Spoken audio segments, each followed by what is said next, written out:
I like when you laugh that hard. It's funny. Do you pee when you laugh? I pee. No, I do. I pee all the time on the show. I pee.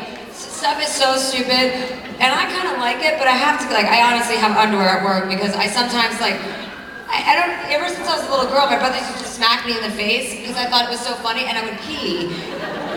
And it was so fucked up. I'm like, why was I thinking that? I'd be like, and I would pee, and so I always, like, the minute I start laughing, I immediately go like this, and people are like, what?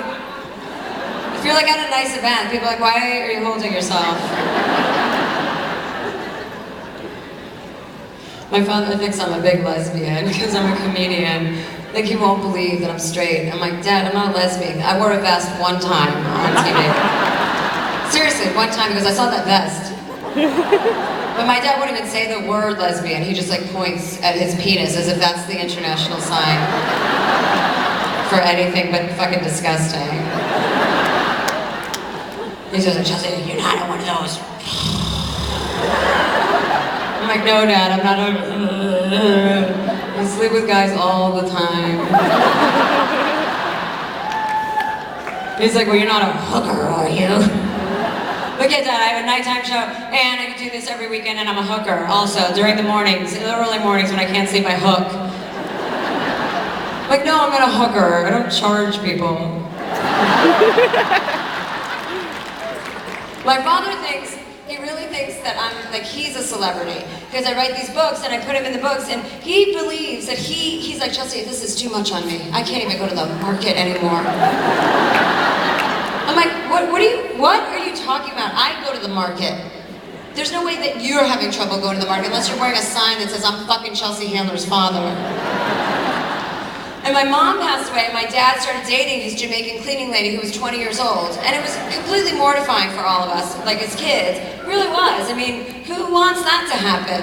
And my brother, who's retarded, walked in and he's like, yo, I saw the cleaning there today. She was in her underwear and a bra, and Dad had binoculars in the living room like 20 feet away. I go, you didn't think anything was wrong with that fucking situation? Really, Roy? He goes, well, I don't know, it was really hot out that day, and the air conditioning was... I'm like, Roy, 2 + 2 is fucking 4, not 11, okay? So we find out that my dad's dating this woman, and I'm like, well, I'm gonna talk about it. You know, you're horrifying to me and our family, and you put us through shit. And my dad, like, thinks that, you know, he's like, well, he thinks he's like an author, like he's like Thornton Wilder or somebody. And he's like, I'm just saving my stories. I'm like, you're 78, wrap it up, okay? I'm like, I have a book, I have my 3rd book coming out. You have a really good, you know, chance to let people see your work or that you were a human being at one point, because I wrote all these stories about him. I mean, my dad sells this property or rents this property. We have a summer house in Martha's Vineyard for like $5,200 a week. This is like people's like life's like, you know, year savings to go on vacation, and then puts frozen calamari on the kitchen counter 3 days before they get there as a welcoming gift. I'm like, it smells like a fucking maxi pad by the time someone gets there. I mean, it's disgusting. I mean, he's no clue at all. And he said to me, he goes, listen, I don't want to be in Chelsea's book. And my brother goes, well, either you want to be in her book or you don't. I mean, she's doing you a favor. He goes, well, I would like to start the negotiations at $25,000.